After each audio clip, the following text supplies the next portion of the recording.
Charlie Kirk ఆయన ప్రాణాన్ని కోల్పోయాడు. ఆ దేశంలో ఒక మంచి ఉద్యమం రావాలి, అందరూ బతుకులు మారాలి, అందరూ పద్ధతిగా బతకాలి. ఈ చినిగిపోయిన బట్టలు వేసుకొని రోడ్ల మీద నడవడం, ఒక విలువ లేని స్త్రీగా అలా కనబడకూడదు, మర్యాద కలిగిన స్త్రీలుగా ఉండాలి.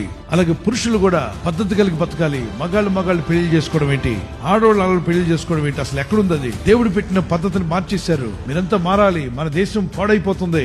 పౌరుషం కలిగినటువంటి ఒక ఎవాంజలిస్ట్, అతన్ని చాలా మంది భయపెట్టారు. నేను చంపుతామన్నారు. దేనికి భయపడదు, ఏదో ఒకరోజు చావు వస్తుంది. చావుకు భయపడే రకం కాదు, సింహంగానే ప్రసంగాలు చేశాడు. అన్ని వేల మందిలో దేవుని మాటలు చెప్తూనే ఉన్నాడు. ఒకవైపున దేశం కొరకు పోరాడుతున్నాడు, మరొక వైపున దేవుని సత్యం కొరకు పోరాడుతున్నాడు. ముష్కరులు గురిపెట్టి అతని మీద తూటాలు గన్ షాట్ చేశారు. అక్కడికక్కడే మరణించాడు. కానీ అతను మాట్లాడిన మాటలు ఇప్పుడు ప్రపంచమంతా రీచ్ అయిపోతున్నాయి. ప్రతి ఒక్కరు అవి చూస్తున్నారు.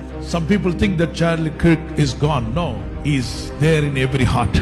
కొంతమంది అనుకుంటారు చార్లీ కిర్క్ అనే వ్యక్తి ఇక లేడి వెళ్ళిపోయాడు అనుకుంటారు. లేదు, ప్రతి ఒక్క హృదయంలో కూడా ఆయన ఉంటాడు. His spirit is with the Lord. ఆయన ఆత్మ ప్రభు వద్ద ఉన్నది. That's why Jesus said, don't be afraid of people. దేహమును చంపవారికి భయపడొద్దు అన్నాడు. శరీరాన్ని మాత్రమే చేయగలరు, కానీ ఆత్మని ఏమి చేయలేరు. అలాంటి వరకు మీరు భయపడనక్కర్లా. Real life of human being starts after the death.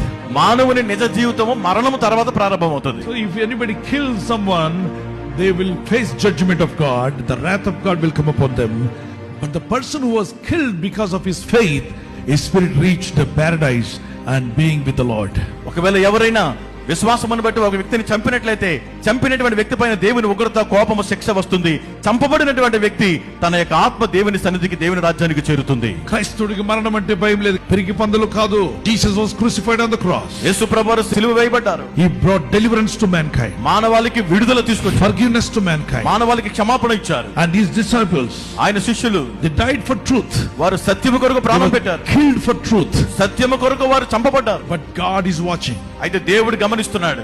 Nobody can escape God's judgment. దేవుడు చూస్తున్నాడు. దేవుని తీర్పు నుండి ఎవ్వరూ తప్పించుకోలేరు. Every killer has to face the judgment. ప్రతి హంతకుడు, చంపిన ప్రతి ఒక్కరు కూడా తీర్పులో నిలబడాలి. క్రైస్తవుని మరణము అంతము కాదు, అది జీవం. సజీవంగా వాళ్ళు ఉంటారు, సజీవులుగా నిలిచిపోతారు. Let's pray for Charlie Kirk family. Lord God Almighty, సర్వశక్తిమంతుడైన ప్రభువా, Lord, comfort Charlie Kirk wife, his parents, his children, and everyone belongs to his family. ప్రభువా, చార్లీ కిర్క్ గారి యొక్క సతీమణి గారిని, వారి బిడ్డలను, వారి తల్లిదండ్రులను, వారి కుటుంబ సభ్యులందరినీ ఆదరించి ధైర్యపరచండి. Give them strength, వారికి శక్తిని దయచేయండి. carry forward the mission. Bless them, Lord. Provide all their needs. In Jesus' mighty name I pray. ఆ పరిచర్యను ముందుకు కొనసాగించే నీ కృపను అనుగ్రహించి వారిని ఆశీర్వదించి వారి ప్రతి అక్కర తీర్చమని యేసు నామములో ప్రార్థించి అడుగుచున్నాము తండ్రి. Amen. ఆమేన్.